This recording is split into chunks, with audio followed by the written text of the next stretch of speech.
Okay चलिए फिर अब एक काम करते हैं। अब इस शो की शुरुआत करते हैं क्यूज़ के साथ कि आज क्यूज़ कैसे लग रहे हैं मार्केट में। आशीष, एक चीज़ जो कल रिस्क फैक्टर बन रहा था कि एफआईएस क्या करेंगे।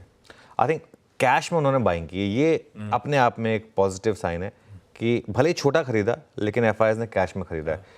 अब मैं बताता हूँ क्यों पॉजिटिव है, क्योंकि कल वो फ्रेश चाइनीज़ स्टिमुलस, कल चाइनीज़ मार्केट काफ़ी ऊपर थी। पिछली बार ये हमारे लिए बहुत बड़ा सरदर्द बना था, क्योंकि पिछली बार वहीं से एफआईएस सेलिंग की शुरुआत हुई थी कि क्या वो चीन वाला फैक्टर वापस एफआई इन्फ्लोज पर हावी पड़ेगा। एटलीस्ट कल कैश मार्केट बाइंग, और ये कैश मार्केट की बाइंग ही थी जिसने कल टुवर्ड्स द एंड निफ्टी और बैंक निफ्टी को पुल बैक दिलाया। एक बार वापस इंटरडे चार्ट रख देते हैं निफ्टी और बैंक निफ्टी के, ये पूरा का पूरा जो इम्पैक्ट था ये कैश मार्केट बाइंग का था, क्योंकि 3-4 लार्ज कैप्स चले। आखिरी में हुआ क्या, आपका टीसीएस में शानदार मूव आया, आपका इन्फोसिस में अच्छा मूव आया, और आपका आईसीआईसीआई बैंक और एचडीएफसी बैंक में शानदार मूव आया टुवर्ड्स द एंड। तो ये इन्होंने मार्केट की बेसिकली कल हेल्प की, जो आपको बता रही थी कुछ हद तक एफआई बाइंग थी। लेकिन कल काफ़ी समय के बाद, आई थिंक मिड नवंबर के बाद पहली बार एफआईआईज ने शॉर्ट जोड़े। बहुत ज़्यादा नहीं, थोड़े से ही सही, लेकिन शॉर्ट जोड़े। जो अब तक एक ट्रेंड चल रहा था कि वो शॉर्ट काट रहे थे, लॉन्ग जोड़ रहे थे, यहाँ पर उन्होंने बहुत समय के बाद शॉर्ट जोड़े। अब ये देखना होगा कि ये वापस एक ट्रेंड रिवर्सल है या कुछ और है, ये देखेंगे। और निफ्टी और निफ्टी बैंक दोनों के फ्यूचर्स में बेचा कल। ऑब्वियसली निफ्टी में ज़्यादा बेचा, निफ्टी बैंक में कम बेचा, लेकिन बेचा वहाँ पर।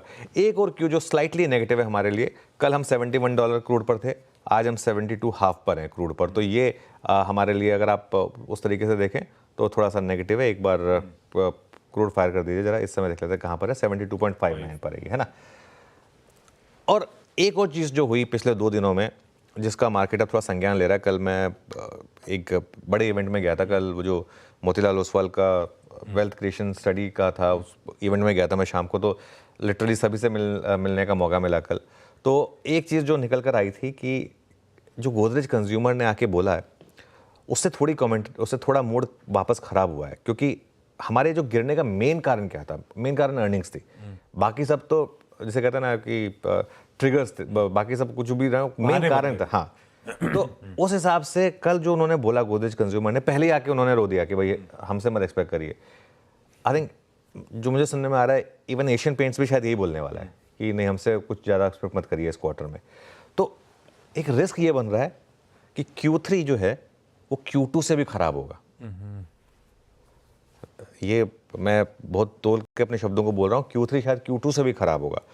बात ये हुई थी कि Q3 भी खराब रहेगा, लेकिन शायद कुछ ग्रीन शूट्स दिखेंगे, क्योंकि अक्टूबर और नवंबर तो खराब रहे, लेकिन दिसंबर से शायद थोड़ा पिकअप के साइन दिखे कंपनियों को। कल रामदेव सर आए थे ऑफिस में, वो भी ये बोल रहे थे कि जो असली रिकवरी है वो Q4 से या फिर अगले साल के Q1 से आएगी। अब मार्केट फॉरवर्ड लुकिंग मैकेनिज्म है, तो लेकिन एक बार तो मार्केट रिएक्ट करेगा नंबर्स के ऊपर। पिछले क्वार्टर में मार्केट ने रिएक्ट किया और उसके बाद रिकवरी नहीं दिखाई। इस क्वार्टर में हो सकता है मार्केट रिएक्ट करे और उसके बाद रिकवरी दिखाए, तो Q3 भी खराब होने के काफ़ी चांसेस हैं। और अब हम ज़्यादा 1 महीना दूर बचे हैं, Q3 के नंबर्स आने शुरू हो जाएंगे। ये भी एक कारण है कि मार्केट वो एक बड़े रेजिस्टेंस पर आकर थोड़ा सा रुक रहा है। तो सवाल ये है कि क्या Q3 में भी वही रिएक्शन होगा मार्केट में। ये थोड़ा सा एक पेज अगर फंसेगा तो यहाँ पर फंसेगा। आशीष, सब मान के चल रहे थे Q2 में जो होना तो हो गया है। सही है, गोदरेज कंज्यूमर ने थोड़े से समीकरण बिगाड़ दिए हैं, मूड थोड़ा सा बिगड़ा हुआ है।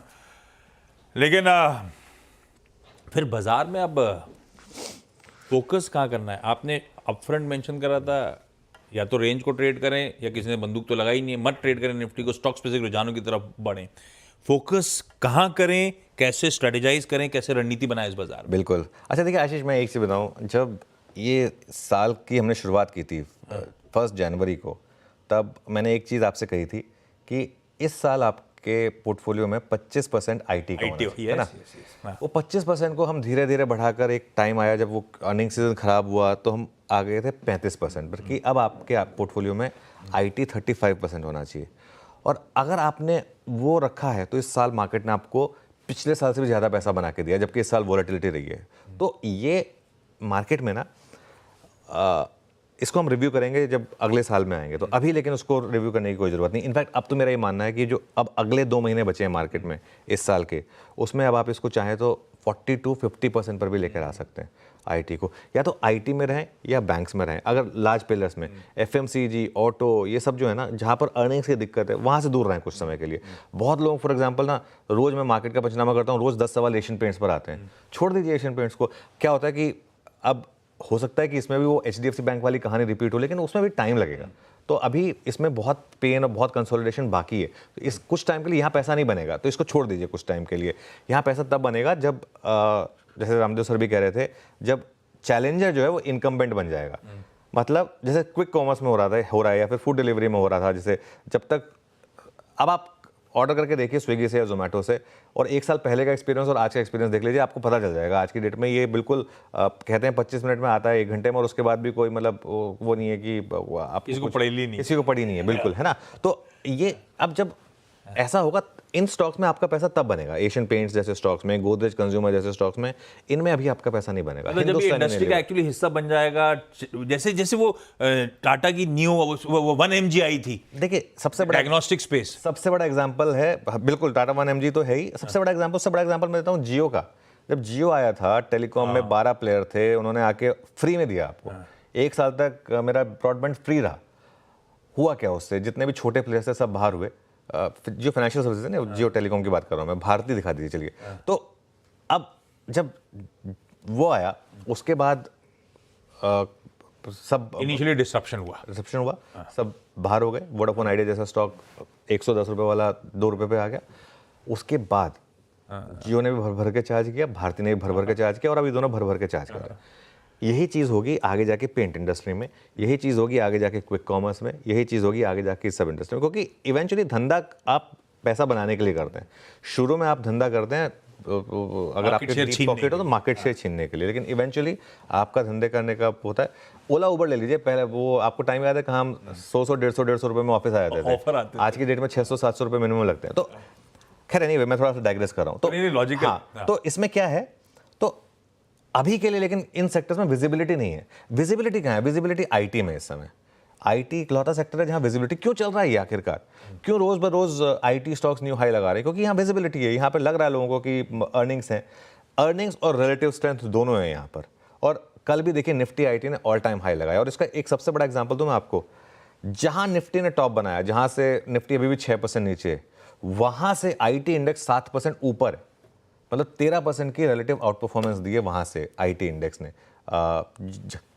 ये 3 महीने का चार्ट है, निफ्टी नीचे है, आईटी इंडेक्स ऊपर है, और पूरे साल में भी यही ट्रेंड रहा है। तो इसके लिए मेरा एक व्यू रहा है कि आप आईटी को नहीं छेड़ना है आपको। एक और स्पेस जहां पर आप फोकस कर सकते हैं, क्योंकि अब हर कोई सिर्फ आप ऑल इन तो नहीं जा सकते एक स्पेस में। एक और स्पेस जहां पर आप एज ए ट्रेडर फोकस कर सकते हैं वो है नए F&O स्टॉक्स। नए F&O स्टॉक्स में देखिए आप रोज बाय रोटेशन स्टॉक चल रहे हैं। किसी दिन नायका चलता है, किसी दिन पेटीएम चलता है, किसी दिन जोमेटो चलता है, किसी दिन BSE चलता है, किसी दिन एंजल, किसी दिन CDSL, किसी दिन सुप्रीम। 45 के 45 नए स्टॉक्स में, किसी दिन APL, अपोलो, 45 के 45 नए स्टॉक्स किसी ना किसी दिन चले। और अब तो मुझे 45 के 45 याद भी हो गए, मतलब इस तरीके के मूव्स रहे हैं यहाँ पर। तो ये एक और चीज़ है। अब काफ़ी लोग हैं जो कंपल्सिव ट्रेडर हैं, निफ्टी ट्रेडर हैं, बैंक निफ्टी ट्रेडर हैं, कि भाई उनको तो उसी में ट्रेड करना है, उनको भी मैं रिस्पेक्ट करता हूँ। उसमें क्या करना है? निफ्टी पर हमको एक बड़ी ट्रेड मिली, हमने 23,200 से एक व्यू लिया था कि अब मार्केट में एक लो बन गया। 23,200 से एक व्यू था, ट्रेड 23,500 23,600 से पकड़ी थी। 24,800 पर आपकी मेरी बात हुई थी कि 24,800 पर अब कुछ मुनाफा बांध लें, क्योंकि वहाँ पर 50% रिट्रेसमेंट जोन है, और उसके बाद बाकी को कैरी करें हेज के साथ या अपने स्टॉप लॉस के साथ। अब मेरा व्यू ये है कि जो आप बाकी का कैरी कर रहे हैं उसमें 20 डेमा के जो राइजिंग 20 डेमा है उसके स्टॉप के साथ कैरी करें। अगर इस मार्केट को गिरना है तो वो 20 डेमा जब ब्रीच करेगा वो साइन आ जाएगा आपका।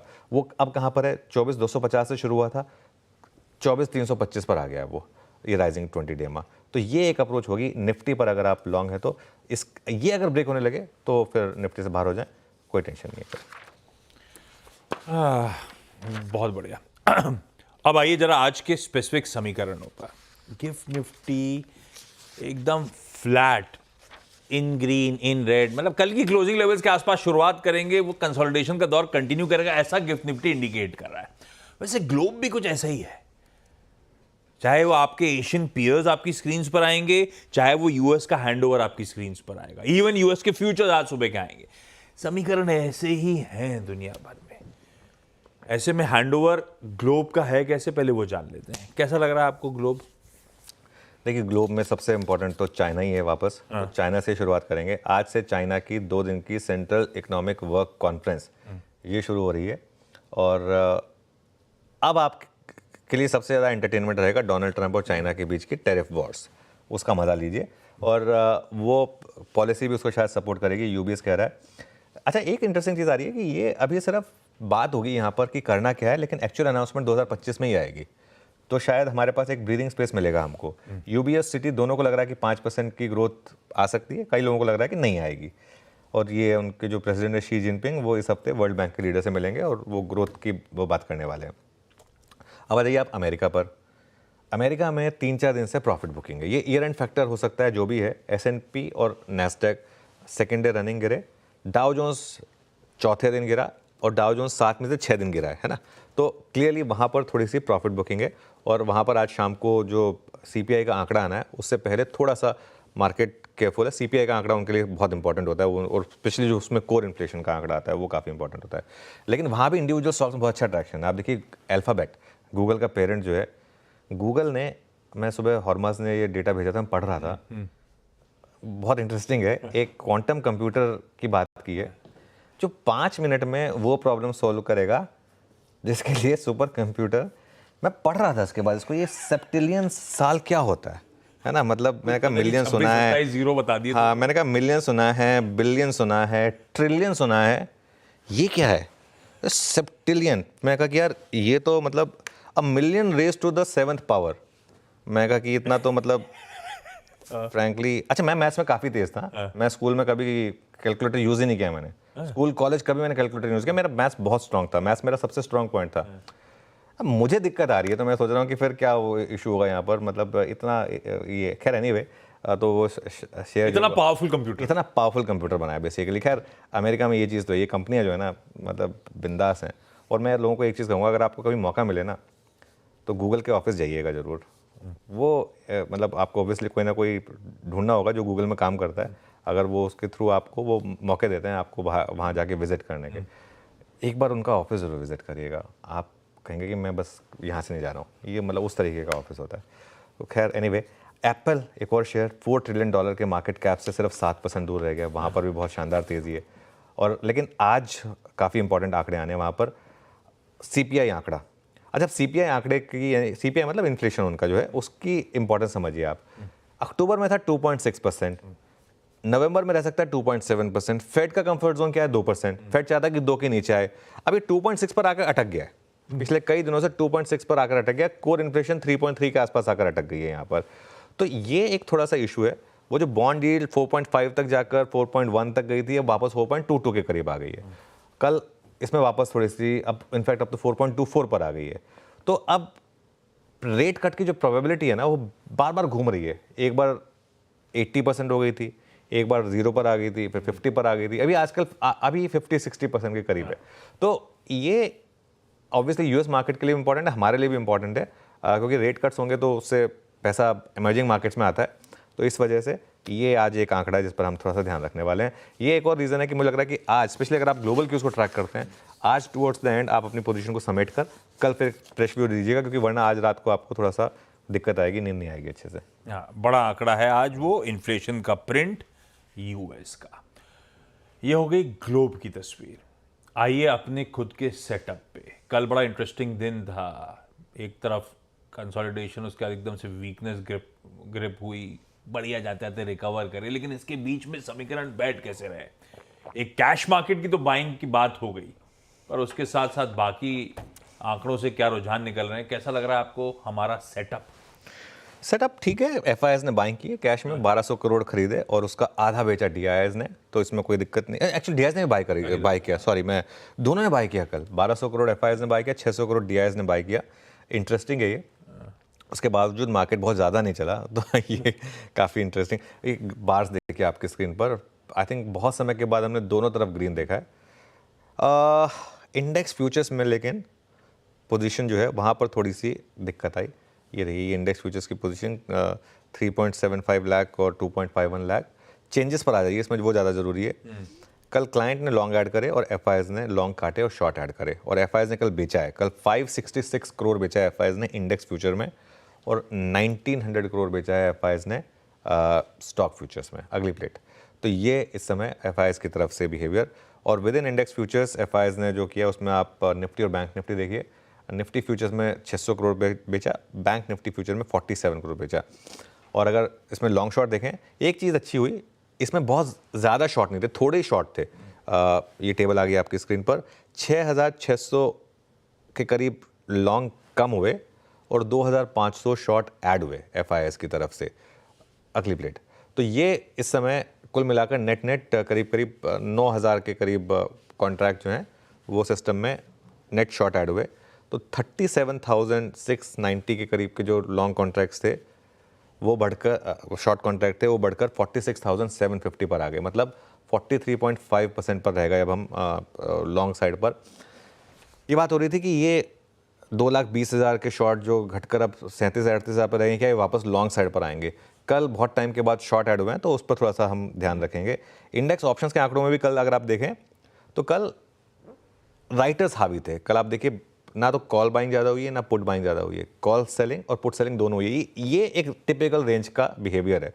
ऑप्शन राइटर आप कंफर्टेबल है, आप 24,700 की कॉल बेचकर कंफर्टेबल है और आप 24,500 की पुट बेचकर कंफर्टेबल है, क्योंकि आपको लग रहा है कि वो प्रीमियम्स नहीं जाएंगे।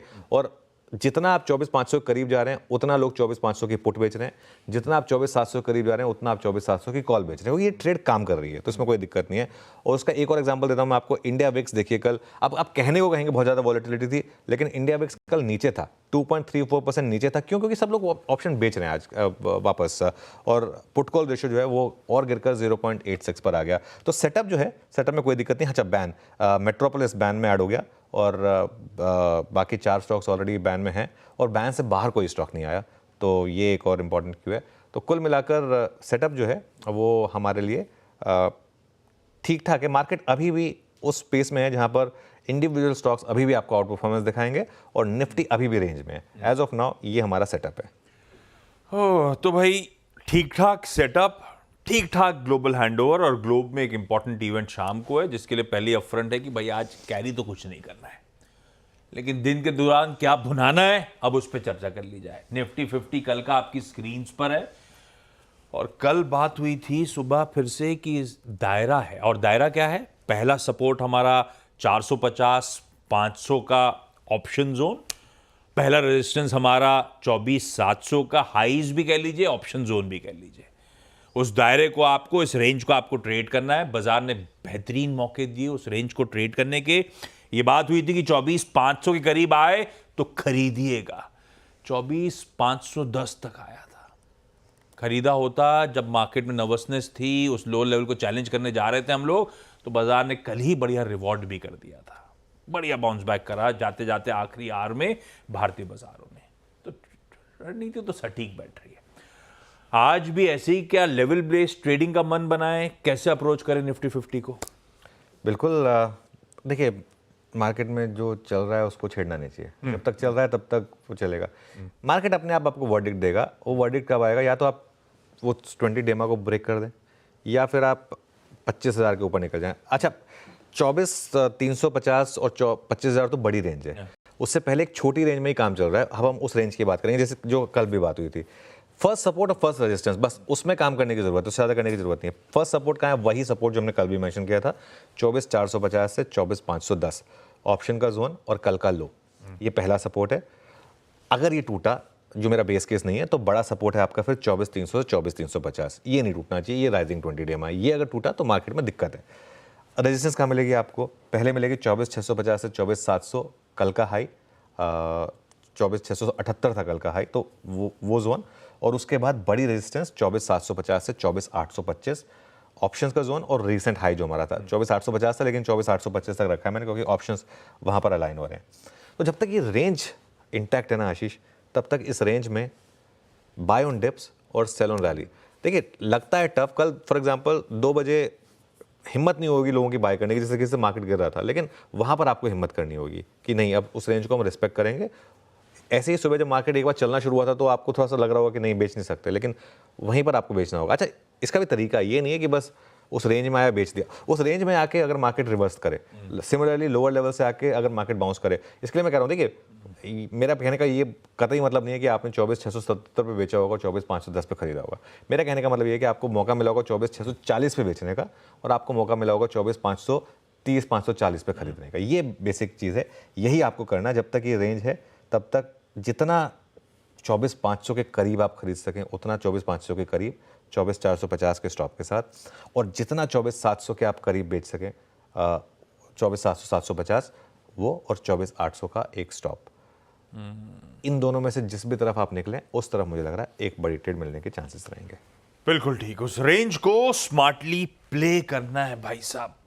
थोड़ा सा रेंज को प्ले करना मुश्किल होता है, समझ में नहीं आता, हो सकता है कि रेंज को तोड़ने की तैयारी कर रहा हो, लेकिन उसका भी ब्यूटीफुल एक्सप्लेनेशन, कब आपको इस तरह के समीकरण दिख रहे होंगे, कब आपको उस ट्रेड में उतरना है, और वैसे भी गाइड करने के लिए होंगे। निफ्टी बैंक स्क्रीन पर लेकर आते हैं, जिसपे चर्चा हो रही थी बेहतर है बेहतर है बेहतर है, और कल सुबह भी ये बातचीत हुई थी कि 53,000 के जितना करीब डिप्स आ रहे हैं उसमें आप एक्यूमुलेट करिए निफ्टी बैंक को, ये बेहतर पॉकेट है। उस जोन्स के करीब आया, खरीदारी करने के मौके ढूंढे हो तो हमारे वो रेजिस्टेंस की तरफ निफ्टी बैंक मूव करता हुआ नजर आया, और इस पॉकेट ने बढ़िया आउट परफॉर्मेंस फिर कल डिलीवर करके दिया। और कल सुबह भी चर्चा हुई थी शेड बेहतर है, बेहतर स्क्रीन दिख भी रही है इसकी निफ्टी बैंक पे, लेकिन अब करना क्या है? देखिए निफ्टी बैंक में आखिरी की 1 घंटे की जो रिकवरी हुई उसको डे हाई पर ले गया सीधा एकदम हाईएस्ट पॉइंट पर निफ्टी बैंक की गौरव ने यही खरीदा क्या? लग रहा है ना? लग रहा है, मतलब जिस तरीके से आईसीआईसीआई बैंक में मूव आया था, एसबीआई में बहुत शानदार मूव आने शुरू हुए हैं एक्चुअली पिछले कुछ दिनों में। एसबीआई ने एक लीड ले ली है अब बैंक निफ्टी में। कल भी आप देखिए एसबीआई किस तरीके से भागा था, प्रैक्टिकली ऑल टाइम हाई, और 912 का जो लेवल था ना जो इलेक्शन के तुरंत बाद आया था, उसका कोई सिग्निफिकेंस नहीं था जब तक 20 डेमा को होल्ड कर रहा है। अच्छा, अब इसमें थोड़ी सी इशू बताता हूँ मैं। मेरी बेसिक अप्रोच है कि जब तक ये 20 डेमा को होल्ड कर रहा है तब तक आपका पोजिशनल लॉन्ग है, और बैंक निफ्टी में वीकली ऑप्शंस हटने की वजह से एक बहुत अच्छा फायदा हुआ है कि लोगों के अब लॉजिकल स्टॉप्स नहीं लग रहे हैं। इवन अगर आप ऑप्शंस भी ले रहे हैं तो मार्केट अगर गिरता भी है तो इतना ज़्यादा नहीं गिरते हैं ऑप्शंस। अब मौजूदा 20 डेमा है 52,400 पर। अब इतना बड़ा स्टॉप लॉस मुझे लगता नहीं कि कोई बहुत, मतलब एक एवरेज ट्रेडर लगा पाएगा 52,400 या 53,600 पर हम 1200 पॉइंट हो गया।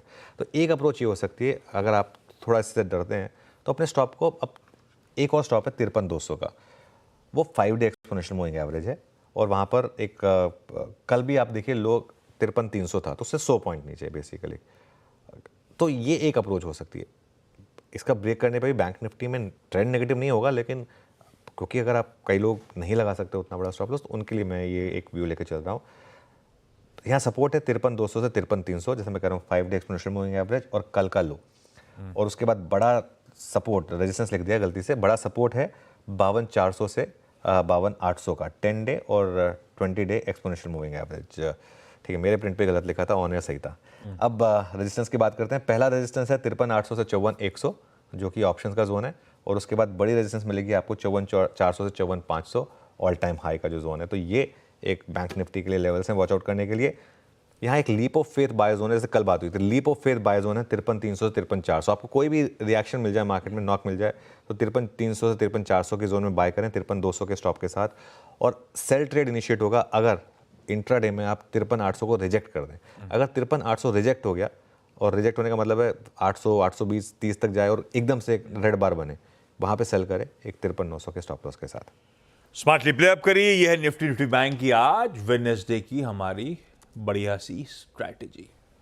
पैनल के पास जाऊंगा, रेडी हो रहा है।